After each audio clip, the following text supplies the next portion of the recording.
नमस्कार, मैं मेघा हिंदुस्तानी स्वागत करती हूं आपका देश नीति पर। आज दिल्ली में चुनाव है और चुनाव के साथ ही प्रधानमंत्री मोदी रवाना हो चुके हैं महाकुंभ में स्नान करने के लिए। तो आखिर क्या है ये पूरा माजरा और कैसे प्रधानमंत्री मोदी इसमें भी राजनीति कर रहे हैं और आचार संहिता आदर्श आचार संहिता लगने के बावजूद प्रधानमंत्री द्वारा एमसीसी को तोड़ा जा रहा है, तो ये उल्लंघन हो रहा है, लेकिन चुनाव आयोग चुप है। इस पूरे विषय पर आज गंभीरता से चर्चा करेंगे, वीडियो को अंत तक जरूर देखिए। सबसे पहले आपको बता दूं कि प्रधानमंत्री जो ये स्नान करने गए हैं यानी धर्म का काम कर रहे हैं, लेकिन दूसरी तरफ ये आचार संहिता का उल्लंघन है, क्योंकि आदर्श आचार संहिता में साफ तौर पर लिखा है कि अगर राजनीतिक पार्टियां किसी भी धर्म का प्रचार करती है तो ये उल्लंघन होगा और ऐसा करने पर दंडित किया जा सकता है। लेकिन चुनाव आयोग, चुनाव से संबंधित कोई भी अधिकारी इस मुद्दे पर बोलने के लिए तैयार ही नहीं है, या यूं कहूं प्रधानमंत्री मोदी हमेशा से, ये पहली बार नहीं है कि वो गए हैं महाकुंभ में स्नान के लिए और इसको हम एक धार्मिक आस्था का विषय के रूप में देखें, क्योंकि आज की तारीख में ही चुनाव हो रहे हैं, गिनती हो जो काउंटिंग वोटिंग हो रही है, लोग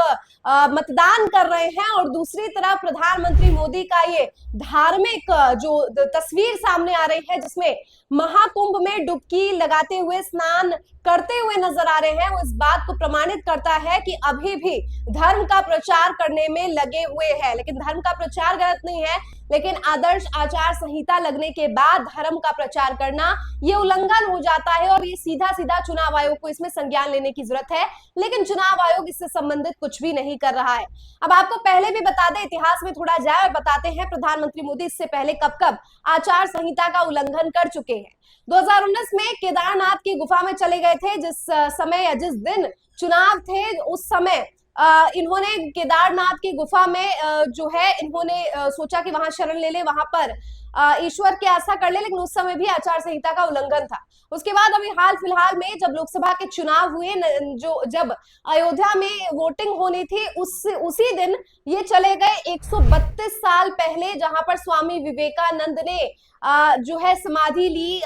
योग किया, वहां पर ये जाकर तस्वीरें अपने कैमरामैन के साथ अलग अलग पोजेस में तस्वीरें खिंचवाते हुए नजर आए। लेकिन हैरत की बात है, ये सब कुछ हो रहा है चुनाव आयोग की नाक के नीचे से, और इसे गोदी मीडिया बढ़ चढ़कर ऐसे प्रस्तुत कर रही है जैसे प्रधानमंत्री मोदी धर्म का प्रचार करने के लिए, और ऐसा उन्हें बताया जा रहा है कि वो इतने बड़े तपस्वी है। मतलब एक तो आदर्श आचार संहिता का उल्लंघन शरेआम किया जा रहा है, दूसरी तरफ इस सच्चाई को बताने की बजाय गोदी मीडिया ये नैरेटिव पेश कर रहा है कि प्रधानमंत्री मोदी हर जगह अपने धर्म का प्रचार कर रहे हैं और हर जगह जो है वो एक तपस्वी की तरह लगे हुए हैं इस चुनाव को जीतने के लिए। मतलब जहां पर मीडिया का दायित्व होना चाहिए कि कौन सी राजनीतिक पार्टी कैसे आचार संहिता का उल्लंघन कर रही है बताना, वहां पर ये जो है ब्रांड को चमकाने का काम कर रही है, डैमेज कंट्रोल करने का काम प्रधानमंत्री मोदी के इमेज का कर रही है। जिससे आप समझ सकते हैं साफ तौर पर कि प्रधानमंत्री मोदी के लिए या गोदी मीडिया के लिए प्रधानमंत्री मोदी के नाम का इस्तेमाल करके टीआरपी लेना कितना महत्वपूर्ण हो गया है। याद है आपको प्रधानमंत्री मोदी ने कैसे चुनाव में भाषणों में बार बार ये बात कही कि मुगलों के साथ संबंध, मुगल जैसे ही जो है वो कांग्रेसी है, कांग्रेसी भी नहीं चाहते कि जो है राम मंदिर बने, प्राण प्रतिष्ठा में कांग्रेसियों को हमने न्योता भेजा लेकिन उन्होंने अस्वीकार कर दिया। हालांकि कांग्रेस इंडिया गठबंधन ने अस्वीकार प्राण प्रतिष्ठा का न्योता इसलिए किया था क्योंकि राम मंदिर का निर्माण जो है वो पूरी तरीके से ठीक मुहूर्त पर नहीं किया गया था, और बताया जा रहा था कि गर्भगृह ही तैयार है, पूरी मंदिर तो तैयार हुई भी नहीं है, बावजूद इसके ये लोग जल्दी से जो है प्राण प्रतिष्ठा कर रहे हैं ताकि चुनावों में वोट हासिल किया जा सके। याद होगा आपको चुनाव के भाषणों में जब भी कांग्रेसियों को, चाहे मुगल से जिक्र कर रहे हैं, चाहे ये कह रहे हैं कि मुसलमानों को दे देंगे, मंगलसूत्र दे देंगे, भैंस खोल के दे देंगे, न जाने क्या क्या बातें की जा रही थी। उस समय भी सावन का महीना था और पाक सावन के महीने में